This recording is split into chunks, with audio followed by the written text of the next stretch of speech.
Hello friends, তোমরা সবাই কেমন আছো? আমরা কিন্তু ভালো আছি। সবাইকে ওয়েলকাম জানাই লাইভ ইন ফ্রান্স। আমি সোমা। আজ শনিবার, তো সেই জন্য আজকে ভাবলাম মাংসটা করে দিই, কারণ মাংস আর একবার করে দিয়েছিলাম আর হাফের একটু কম আছে, তো ভাবলাম মাংসটা করে দিই। আর তোমার দাদা বাজার থেকে চলে এসছে আর আমাদের খাওয়া হয়েছে, খেয়ে দিয়ে ব্রেকফাস্ট করে তাড়াতাড়ি আজকে ভাবছি বাজার যাব, তো সেই জন্য মাংসটা তাড়াতাড়ি করে নিচ্ছি, রান্না করে দিয়ে ওই যেখানে মার্কেট বসে ওই মার্কেটে যাব। তো আজকে পুরো ভিডিওটা দেখার জন্য সবাইকে অনুরোধ করব, কারণ আজকে যা হয়েছে, যা কোনো দিন মানে একবার মানে 2-3বার হয়েছে কলকাতায়, কিন্তু এইখানে এই ফার্স্টবারের মতন হয়েছে। কোনো দিন ভুল হয়নি, একটু ভুলের জন্য সব কিছু মানে গোল পাকিয়ে গেল। তো বাজার জন্য যাব, তো তাড়াহুড়ো করছি, এদিকে বেলা হয়ে যাচ্ছে, কারণ এই মার্কেট 1:30 অবধি বসে, তারপর আস্তে আস্তে সব দোকানগুলো বন্ধ হয়ে যায়। তো সেই জন্য রান্না করে সুবিধা গেলে হয় কি, বাজার করতে না অনেক লেট হয়ে যায়, তো সেই জন্য রান্না করে যাওয়াটাই বেটার।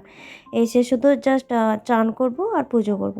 তো এইসব প্রোগ্রাম করেছে, তারপর হঠাৎ করে রান্না করে বেরিয়ে এই যে মাংস হয়ে গেছে দেখছো, ভাতও হয়ে গেছে, বেরিয়ে গেছি, আর বৃষ্টি পড়ছে, তখন রেনকোট আনতে যাব ঘরে এসেছি, ব্যাস চাবি তো ভেতরে থেকে গেলো, বা চাবি নিয়ে গেছিলাম, কিন্তু যখন নিচে চলে গেছিলাম, আবার উপরে যে রেনকোট আনতে এসেছি সেই চাবিটা ভুলে ব্যাগের মধ্যে থেকে গেছে।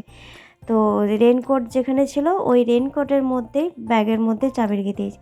দিয়ে দরজা যখন বন্ধ করতে যাই, আমি তো চাবি নিয়ে এলাম না, দিয়ে দরজা আটকে পড়লো। আবার এই যে লোককে ডাকা হয়েছে, মানে ইন্টারনেটের মাধ্যমে মানে পাওয়া যায় লোক, তো ফোন নাম্বার জোগাড় করে যাদের যে লোকেশন অনুযায়ী তাদের লোককে ডাকা হয়। তো চেষ্টা করছে, দেখো।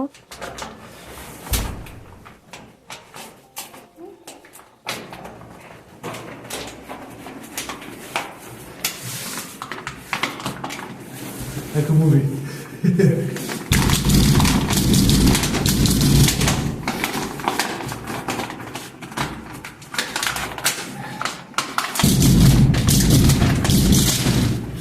Thank god. তো দরজা খুলে গেল।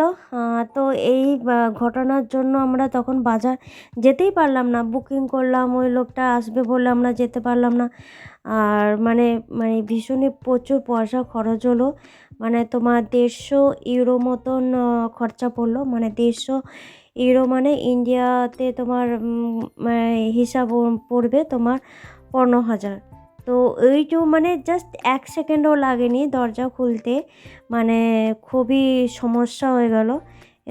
তোর কিছু করার নেই, দরজা তো খুলতেই হবে, বেশি টাকা পড়লেও করতেই হবে, কোনো কিছু করার নেই।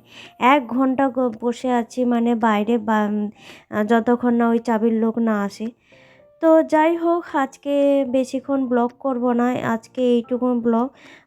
বিকালবেলা একটু রেস্ট নিয়ে 6টা 7টার দিকে বাজার করতে এসেছি।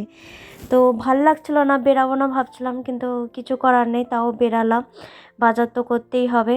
তো চলো, আজকের মতো এইটুকু ব্লগ, আবার নতুন একটা ব্লগ নিয়ে আসবো।